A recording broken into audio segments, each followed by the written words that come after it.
Hello guys, and today we are going to talk about English and English. I know that you have been watching many lectures and somehow you got to see this video, but just listen what I'm trying to say. You might be saying, RJ Vikram, I have been watching many videos.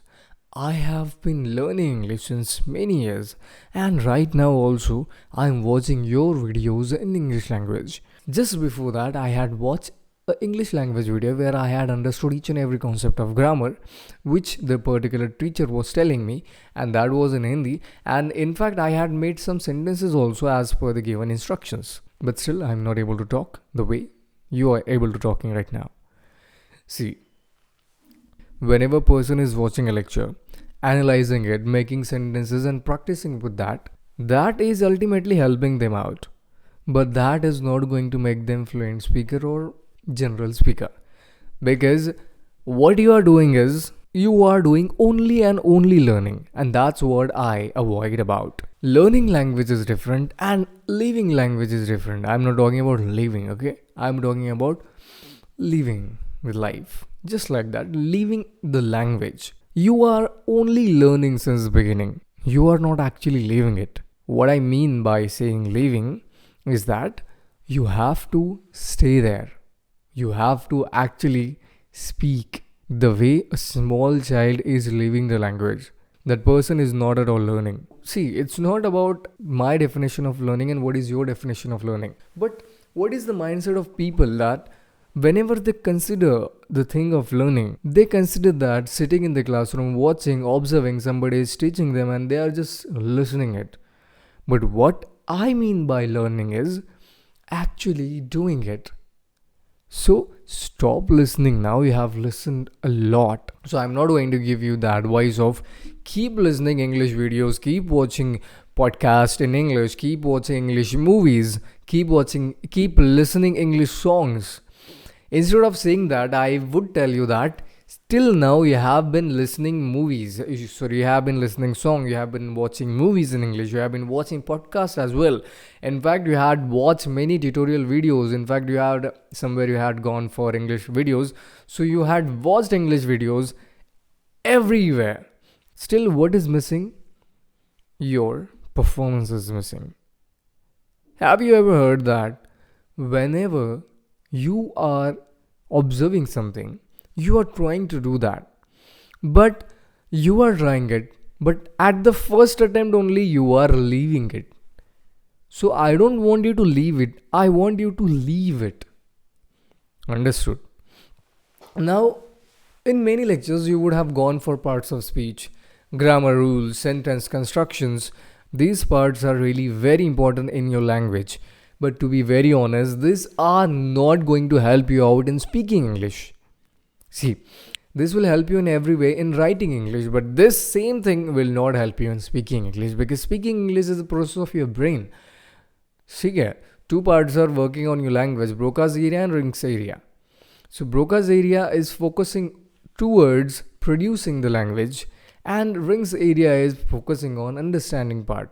So your understanding part is really strong, but your speaking part, your Broca's area is quite weak in that. It's inactive. So we have to make it active for that.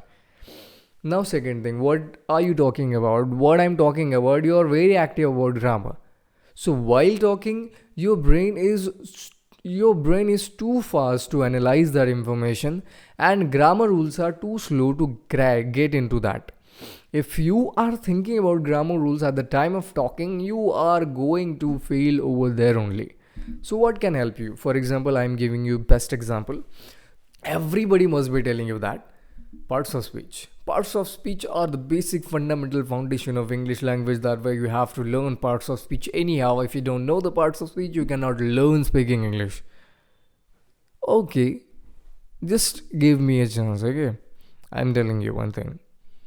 Beautiful, beautify, beautification. Class, classify, classification, classical. Now tell me which part is noun, which is adjective, which is adverb, and which is verb. This all four categories are there, but just tell me that which is noun, which is adjective, which is adverb, and which is verb. Which one is there? If you ask the same question in the Western countries, in America or in Britain, people will not answer you this. People would tell you that, sorry, I don't know that what category it belongs from, but I can tell you that I have been using this. I know the meaning of that word. I know the sense of that word, but I don't know that which category it belongs from. A second. Do you really know that what is parts of speech? Guys, parts of speech is the dictionary of English language. Sorry, it is the classification of English dictionary language that each and every word is classified under these parts. So what is parts of speech? There are 8 parts of speech: noun, pronoun, adjective, adverb, preposition, conjunction, interjection. These are the parts of speech. Where each word has been categorized means they have been given name. For example, walking is a verb. Talking is a verb. Talkative is adjective. Communication is noun.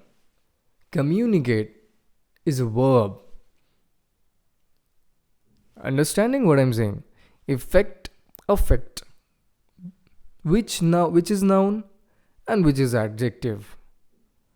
That matters. Are you getting what I'm saying? In simple language, if I tell you, adjective is the classification of words which tells you that which word is playing the which role in your communication. Now just tell me one thing: if you cannot identify that the class is noun, the classification is noun, then classify is a verb. Okay, classical is adjective. Now if you can't identify these things, then how can you speak English? This is what people are telling you. But let me tell you that no, man, all you need to know is that the meaning and the sense of that word. Right now you have grown up. Children don't have to be multilingual, but right now you are there. You have 2 languages. One is your mother tongue, one Hindi, and third one is English language, where 2 languages are supportive for you to learn English. Now, see, people might be telling you think in English, think in English, think in English, but to be very, very honest, you cannot think in English. How would you think that? No. For thinking English, first of all, you will have to go through the process of translation. You have to be so master at translating things, you can translate anything. But right now you're lacking in that only. Then how would you manage that? No, you cannot. So first thing I had told you, you cannot identify those words. It doesn't mean that you cannot speak. Second thing, you cannot think in English because you don't know that how to do that, and you don't even have the sense of that. So it's okay about that. So instead of that, what I'm telling you, whatever the word is there, just understand the feeling of that word. And then the grammar comes. Parts of speech is the part of grammar, but tenses are the different factor of grammar. So basically your learning should not be subject plus verb plus adjective plus whatever is there. Your process should be which is word and where is this used for? Why is this used? This should be your questions, and directly implementation should be there so that you can be better in that. So I have told you 2 things about that.